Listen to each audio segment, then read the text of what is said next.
보기만 해도 침이 고이는 컵케이크들. 고소하고 달콤한 향기가 여기까지 불어오는 것 같은데요.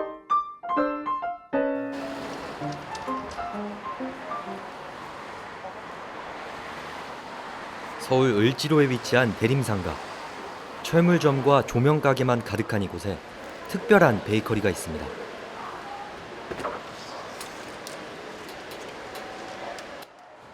근데 이 베이커리 진열대에 빵은 없고 공구들만이 가득합니다.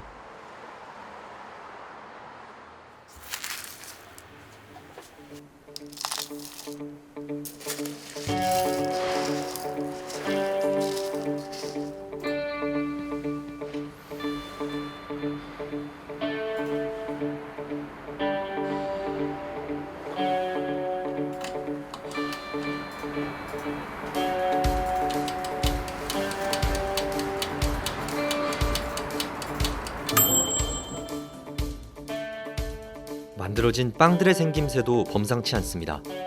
도대체 무슨 베이커리일까요?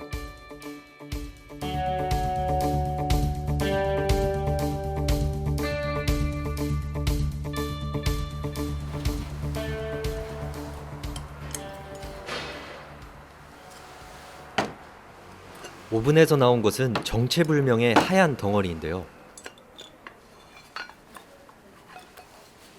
이 덩어리는 곧 우리에게 익숙한 모습으로 다시 태어나게 됩니다.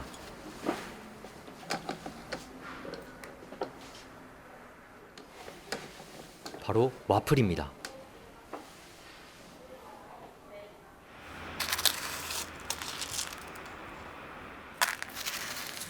하얀색 외에도 여러 색깔의 와플 재료들이 있습니다.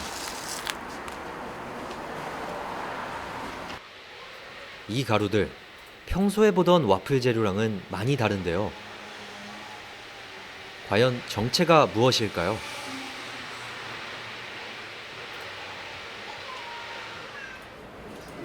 이 베이커리의 이름은 플라스틱 베이커리. 플라스틱으로 업사이클링 제품을 구워내는 베이커리입니다. 각자 하는 일도 관심사도 달랐던 세 명의 청년들. 세 친구들은 어떻게 이런 특별한 베이커리를 운영하게 되었을까요?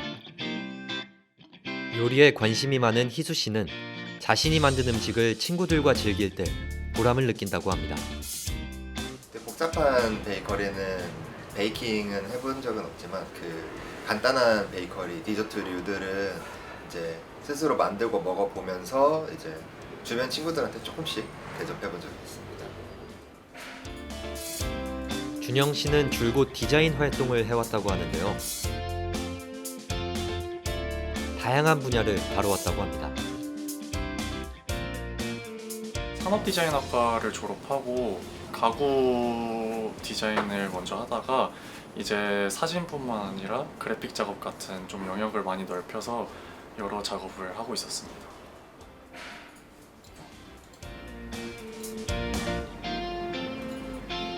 우연히 홍콩에서 열린 순환경제 워크샵에 참여하게 된 형호 씨. 형호 씨는 워크샵을 계기로 환경에 많은 관심을 가져왔습니다.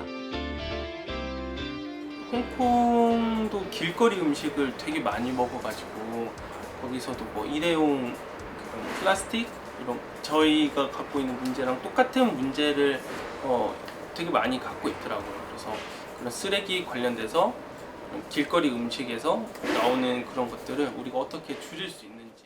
한국으로 돌아온 이후에도 환경에 대한 문제의식을 갖고 세상을 바라본 형호 씨. 이렇게 환경에 관심이 있던 형호 씨의 아이디어를 시작으로 희수 씨의 요리, 그리고 준영 씨의 디자인이 합쳐져 플라스틱 베이커리가 탄생했습니다. 최근에는 이런 타르트 틀로 해가지고 제가 뭐 이렇게 트레이로 쓸 수 있게끔 이렇게 나온 거나 뭐 마들렌 틀을 가지고 만들면 이런 조개 모양 오브제도 만들 수 있죠. 그리고 뭐 구게로프 되게 작은 사이즈로 해가지고 뭐 촛대나 뭐 펜꽂이 용도로도 쓸 수 있고. 가장 최근엔 식물과 조화를 이루는 제품을 만들어 보았다고 하는데요. 이온한사나 뭐 틸란드시아 이런 식물들을 이제 와플콘 모양으로 해서 이렇게 콘에다가 넣어서 키우실 수 있게. 이제 제일 많이 노출이 된 게 요 이제 와플이죠. 새 친구들의 노하우가 듬뿍 들어간 이 플라스틱 와플은 특히 색배합 부분에 공을 들였다고 합니다. 이 와플은 베이커리의 가장 큰 자랑거리입니다. 이게 사실 저희 플라스틱 베이커리의 거의 시작점이거든요. 시작점이자 저희가 이제 플라스틱 베이커리라는 브랜드를 계속 발전시키고 이제 계속 브랜드를 빌드업하면서 만들었던 거의 모든 것들이 다 들어있는 거 아닐까 싶어가지고 저희의 최애 작품이고, 그들의 최애 아이템인 플라스틱 베이커리의 와플이 조화롭게 들어맞은 이곳.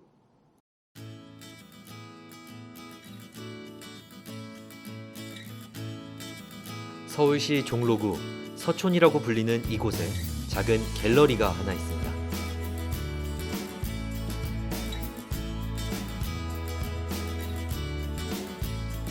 이곳에서는 디저트 컨셉의 공예품들을 전시하는 기획전 페어리 케이크가 열리고 있습니다. 들어오시게 되면 이렇게 컬러감도 좀 있고 약간 그래서 이제 그런지 다들 처음에 이거를 들어오셔서 다 이거를 말씀하세요. 되게 흥미로워하시고 재밌어하시고 판매도 잘 되고 있어요. 한 번은 솔드아웃 돼가지고 다시 제작했어요. 5년 동안 하트갤러리에서 업사이클 작가들과 협업을 해오던 윤정 씨는 업사이클 작가들의 고충을 누구보다 잘 알고 있었습니다. 업사이클 제품은 쓰레기로 만들었음에도 비싸다는 인식이 있다고 합니다. 그래서 계속 생산이 되는 경우가 많지 않은데요. 그렇기에 지금은 그만둔 작가분들도 많다고 합니다. 와플 하나를 만드는 데 들어가는 병뚜껑 개수는 60개. 이 병뚜껑들을 찾는 것은 작가들에겐 마치 보물찾기 같습니다. 아직 업사이클 제조업체가 많지 않아 공급처가 마땅치 않은 상황. 병뚜껑을 모아 자발적으로 가져다주는 소비자도 있지만 원하는 만큼 제품을 생산하기에는 턱없이 모자랍니다. 사용할 뚜껑을 찾고 나면 험난한 공정 과정이 기다리고 있습니다. 수소문 끝에 뚜껑을 모으고 난 이후에는 재료로 사용하기 위해 세척 과정을 거칩니다. 세척 후 불량품을 버리고 색깔별로 분류한 후 가루로 만들기 위해 믹서기로 분쇄하면 베이킹을 시작할 준비가 끝나게 됩니다. 가격대가 높아질 수밖에 없는 이유입니다. 업사이클링 제품 같은 경우에는 쓰레기로 만드는데 왜 이렇게 비싸냐라는 일단 기본적인 인식 같은 게 있거든요. 근데 어쨌든 쓰레기로 만들었어도 업사이클링 공정상도 그렇고 어떤 들어가는 노동력이나 그런 것들 때문에 조금 가격대가 높아질 수밖에 없지만 일단 사람들이 어느 정도 그 가치를 인정하고 좀 이해할 수 있는 좀 그런 시간이 왔으면 좋겠다라고 생각하고 있습니다. 쉽게들 사용하는 우리 주변의 일회용품들, 별 생각 없이 사용하는 만큼 쉽게 버리기 마련이지만 이것들을 아름다운 작품으로 만들어내는 과정은 결코 쉽지 않습니다. 근데 작가들의 작품은 재료 선정부터 해서 작가들이 디자인 그리고 만드는 데까지 많은 시간과 노력이 필요해요. 손때와 정성과 시간이 묻어가면서 더 아름다운 예술품으로 시간이 가면서 변해지거든요. 그 업사이클링에 대해서도 어떤 그냥 이 시대를 살아가는 사람으로서 많은 관심과 또 고민과 생각들을 가지고 애정을 가지고 좀 봐주셨으면 좋겠고 그런 노력을 하는 작가들에게 또 관심 가주시고 우리가 버린 쓰레기가 섬세한 공예품으로 다시 우리의 손에 들어오는 순환의 과정. 이 멋진 순환을 지켜내려는 사람들이 있습니다. 재료 수급부터 판매까지 어느 하나 쉬운 일이 없습니다. 하지만 빛나는 열정과 노력으로 도전을 멈추지 않습니다.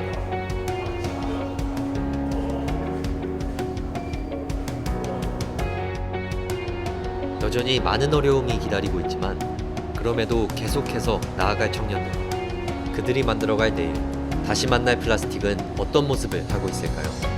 새 친구들은 오늘도 내일을 굽고 있습니다.